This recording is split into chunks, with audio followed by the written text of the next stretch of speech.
But let's talk about the steps that we use and how we employ enterprise image intelligence. And I say sort of here because unfortunately we have to do a lot of data prep, which is the most painful and least fun of the work, and it's the stuff that's done outside of Definiens.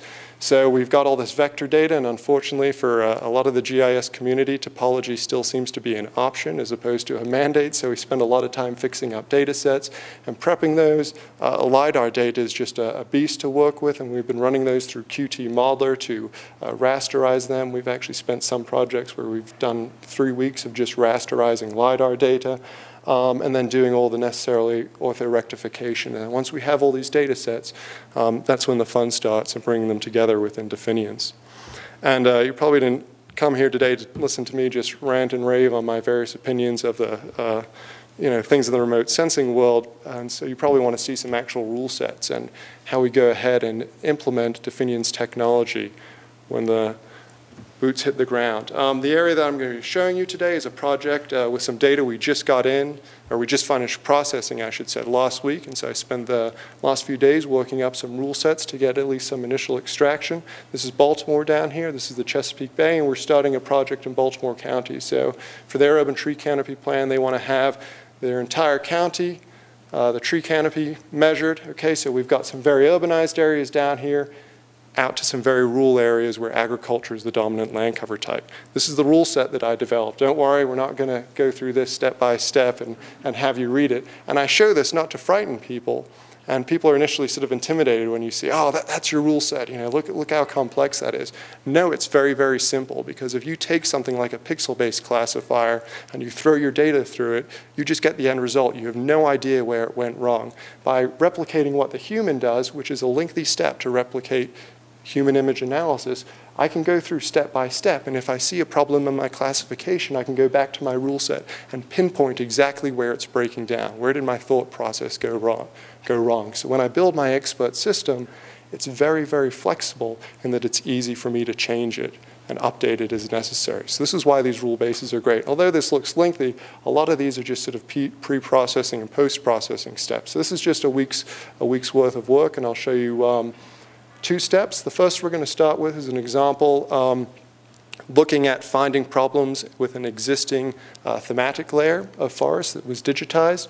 The remotely sensed data we're working with here is color infrared imagery from the National Agricultural Imagery Program that was acquired for the area, 1 meter resolution in 2007, and then LiDAR intensity data with approximately the same resolution, although it was acquired 2 years earlier, 2005.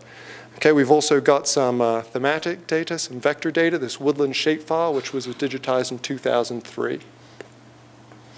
And what I noticed that when I was working with this data, I figured, well, why not take advantage of these forests? Someone's mapped them already, and let's put them to use.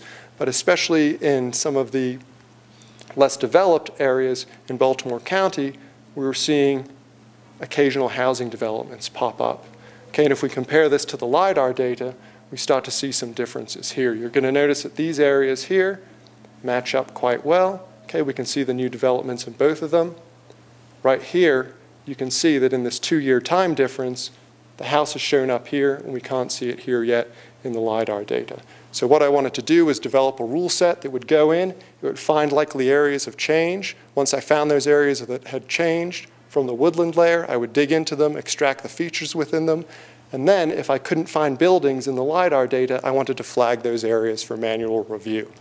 And a lot of the steps you're going to see here, some people are going to think they're excess steps. I'm segmenting, I think in this case, about 4 or 5 times. The reason why I'm doing that is because I'm narrowing my focus in. Okay, image segmentation, as I think all of you know as Definiens users, is pretty processor intensive. So if you can narrow in the area that you're interested in initially, your processing becomes much more efficient. So the first thing that I'm going to do here is I'm going to run a quad tree segmentation, which is what you see here. It's a very, very fast segmentation. And then I'm just going to use a very simple NDVI threshold to get at the impervious features. Okay, so I'm just flagging these initially. Impervious features within forest is a good sign that there's changes happen there.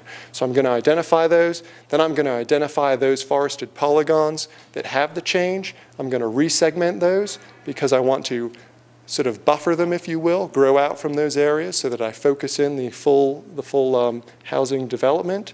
Okay, so now I have those areas highlighted, so I've effectively buffered them. So I've limited my search area, I've limited the focus for which I'm going to do further feature extraction and segmentation. The advantage of adding these few extra steps here, rather than just doing multi-resolution straight from the start, okay, is a time savings in the case of this rule set by a factor of 25. Okay, it goes 25 times faster by doing this. Okay, that's why my rule sets are so long. It's all for time savings. So now I go in and I do a multi-resolution segmentation, what you see on the bottom here, only within these areas that I'm interested in. Once I do that, I classify the impervious based on a simple NDVI threshold.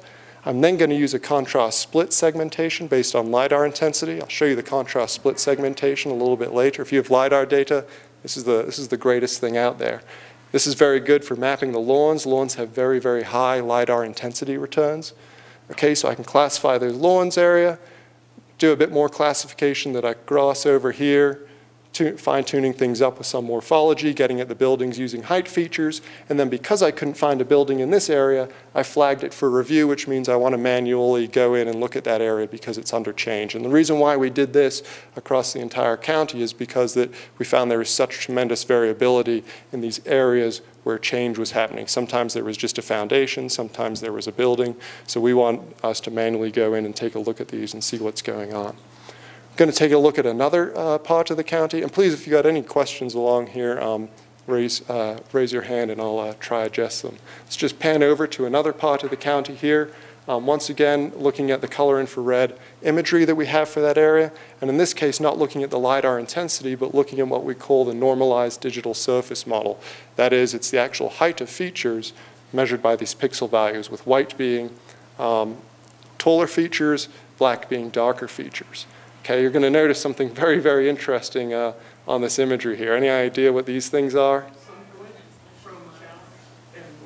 Yeah, power lines, but in this case, not sun glint, actual returns from LiDAR.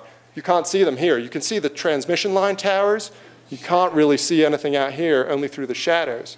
Okay, so when I first got this data set, I was thinking, oh, I've got color infrared imagery, I've got LiDAR, things that have high NDVI values and tall. Well, those are trees.